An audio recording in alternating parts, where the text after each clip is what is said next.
ഇന്ന് അയ്യങ്കാളിയുടെ 161 ജന്മദിനം.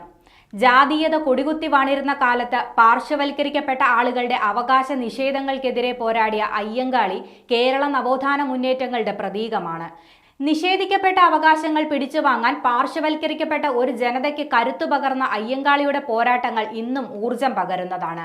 വില്ലുവണ്ടി സമരം, കല്ലുമാല സമരം, കർഷക സമരം, വിദ്യാഭ്യാസ അവകാശ പ്രക്ഷോഭം തുടങ്ങി അരികുവൽക്കരിക്കപ്പെട്ടവരുടെ ആത്മാഭിമാനം ഉയർത്തിപ്പിടിക്കാൻ അയ്യങ്കാളി നടത്തിയ സമരപോരാട്ടങ്ങളൊക്കെയും ഇന്ത്യൻ നവോത്ഥാന മുന്നേറ്റങ്ങളുടെ കൂടി ഭാഗമാണ്.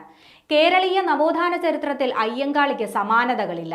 സഞ്ചാര സ്വാതന്ത്ര്യം, വിദ്യാഭ്യാസ അവകാശം, ചന്തകളിൽ പ്രവേശിക്കാനുള്ള അവകാശം, വസ്ത്രധാരണത്തിനുള്ള സ്വാതന്ത്ര്യം, സംഘടിക്കാനുള്ള സ്വാതന്ത്ര്യം എന്നിങ്ങനെ മേൽജാതിക്കാർ കീഴ്ജാതിക്കാർക്ക് നിഷേധിച്ച മാനുഷിക അവകാശങ്ങളെല്ലാം സമരപോരാട്ടങ്ങളിലൂടെ പിടിച്ചുവാങ്ങിയ ക്രാന്തദർശിയായിരുന്നു മഹാത്മാ അയ്യങ്കാളി.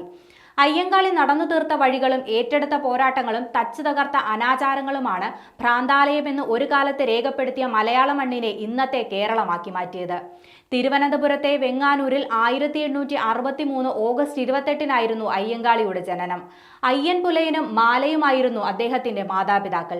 പുലയനായി ജനിച്ചതിന്റെ പേരിൽ നേരിട്ട അവകാശ നിഷേധങ്ങളുടെ തീപ്പൊരിയാണ് അയ്യങ്കാളി എന്ന പോരാളിയെ വാർത്തെടുത്തത്. അയ്യങ്കാളിയുടെ ജന്മനാടായ വെങ്ങാനൂർ നിരവധി ചരിത്ര മുഹൂർത്തങ്ങൾക്കാണ് അദ്ദേഹത്തിന്റെ ജീവിതകാലത്ത് സാക്ഷ്യം വഹിച്ചത്. ചരിത്രത്തിൽ ഇടം പിടിച്ച വില്ലുവണ്ടി യാത്ര ആരംഭിച്ചത് വെങ്ങാനൂരിൽ നിന്നാണ്.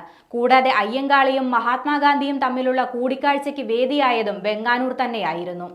ഒരു ജനതയുടെ സാമൂഹ്യ പിന്നോക്കാവസ്ഥയ്ക്ക് പരിഹാരം വിദ്യാഭ്യാസമാണെന്ന് തിരിച്ചറിഞ്ഞ ഒരു ദീർഘദർശി കൂടിയായിരുന്നു അയ്യങ്കാളി. കേരളത്തിൽ പിന്നോക്ക വിഭാഗങ്ങളുടെ വിദ്യാഭ്യാസ അവകാശങ്ങൾക്കും അതുവഴി സാമൂഹ്യ സാമ്പത്തിക മുന്നേറ്റങ്ങൾക്കും വേണ്ടി വഴിവെട്ടിയ മഹാനായ അയ്യങ്കാളിയെ നെഞ്ചോട് ചേർക്കേണ്ട കാലഘട്ടത്തിലൂടെയാണ് നമ്മൾ ഇപ്പോഴും കടന്നു പോകുന്നത്. നമ്മുടെ നവോത്ഥാന മൂല്യങ്ങളും പുരോഗമന ആശയങ്ങളും വെല്ലുവിളിക്കപ്പെടുമ്പോൾ അയ്യങ്കാളി ഇപ്പോഴും നമുക്കൊരു പ്രചോദനമാണ്.